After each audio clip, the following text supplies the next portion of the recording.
ASR News, the Context Police Service of Northern Ireland investigating second data breach X transcript. Now while the UK is struggling to get inflation under control, China's economy is suffering from the opposite. Deflation. Consumer prices declined in July for the first time in more than 2 years. People and businesses are not spending, and the world's second largest economy is struggling to revive demand. Most developed countries saw a boom in consumer spending after pandemic restrictions ended the huge increase in demand for goods that were limited in supply, coupled with rising energy costs.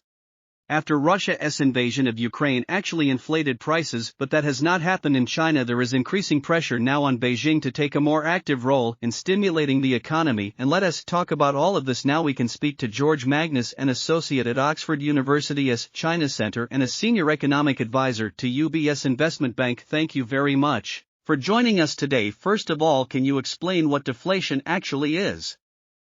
Sure, I should doubt. Actually, I was an advisor to UBS, but haven't been for some years. But anyway, deflation really is a sustained drop in the level of prices, much as inflation is a sustained increase in the level of prices. So to be fair, the kind of brouhaha about China today is the release of July's consumer price index, which showed a drop into negative territory. I think the annual change was minus 0.3%. Specifically, this is because this time last year pork prices went up by about 26% and they didn't this year, so the comparison is very favorable in a sense and shows a lower reading of the consumer price level than was last year. But it's not the only indication that has been prevalent of falling prices in China, and it's something which the authorities really need to watch very closely. Can you explain how it is that we saw inflation after the pandemic restrictions ended in many countries including the UK, the US, but in China we've seen the very opposite? Yeah, in fact your package really kind of answered the question really. And for the United Kingdom and the United States, Western Europe and large parts of the world, not only were citizens and households given a lot of financial assistance during the pandemic, so they built up their bank deposits or their savings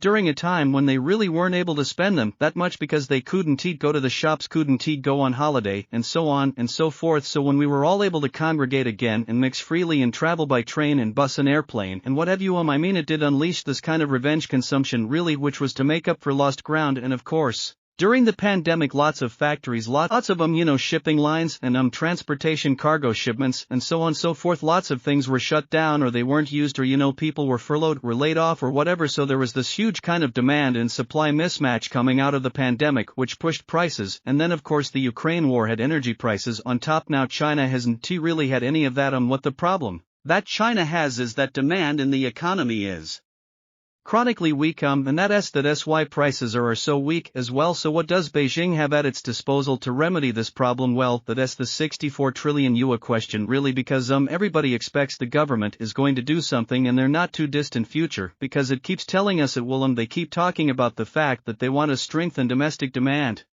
and quote strengthen consumption, but time after time they failed to take the measures that actually will do that. So we are certainly expecting interest rates to come down. People are expecting a relaxation of regulations in the housing industry, which is beleaguered and facing a long period of years ahead of shrinkage, and there may well be some further borrowing to finance infrastructure, for example. What we really want to see though is we want to see government measures to put income into people's pockets so it can go out and consume. Okay, and that freight is something that may not actually be seen. And quick final question, what impact does the deflation in China have on the global economy? Well, obviously there is a kind of a good news bad news story here. The good news is that if Chinese companies are cutting prices, then Chinese products sold abroad will be cheaper. On the other